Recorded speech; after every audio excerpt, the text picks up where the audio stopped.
Hi అండి. ఈరోజు మేము బీచ్కి అయితే వెళ్ళాము. మాకు బీచ్ దగ్గరలో ఉండడం వల్ల అనుకుంటే బీచ్ అంటే అంత ఇంట్రెస్ట్ ఏమి ఉండదు. విజయవాడ నుంచి మా పెద్దదిని వాళ్ళు అయితే వచ్చారు. పిల్లలు వచ్చిన ప్రతిసారి బీచ్కి వెళ్దామని అయితే అడుగుతారు. వాళ్ళు ఎప్పుడో 2 ఇయర్స్కి ఒకసారి అయితే వస్తారు.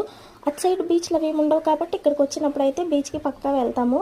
అక్కడ కనిపిస్తున్నారు కదా, వాళ్ళే మా పెద్దొదిన మా చిన్నొదిన. మా పెద్దొదినికి మా గ్రిషి అంటే చాలా ఇష్టం. చూసారా రాంగాలని ఎలా ఎత్తేసుకుంటుంది. అసలు మా గ్రిషికి బీచ్ అంటే ఎంత ఇష్టం అంటే వచ్చిన వెంటనే అస్సలు ఆగట్లేదు. అసలు చూసారా నన్ను కూడా తీసుకొని లోపలికి వెళ్ళిపోతుంది లాక్కుంటూ.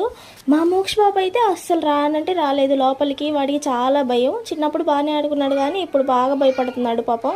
వాడు బయటే కూర్చొని ఉన్నాడు. వీళ్ళైతే మా పెద్దదిన మా చిన్నదిన వాళ్ళ పిల్లలు.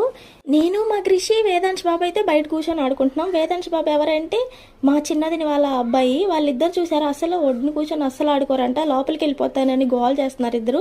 ఒకరిని పట్టుకుంటే ఒకరిని చూసారా ఎలా లాక్కొని వెళ్ళిపోతున్నారు. వీళ్ళిద్దరికి నీళ్ళంటే ఏ మాత్రం భయం లేదు. వీళ్ళిద్దరిని అస్సలు కంట్రోల్ చేయలేకపోయాను నేనైతే.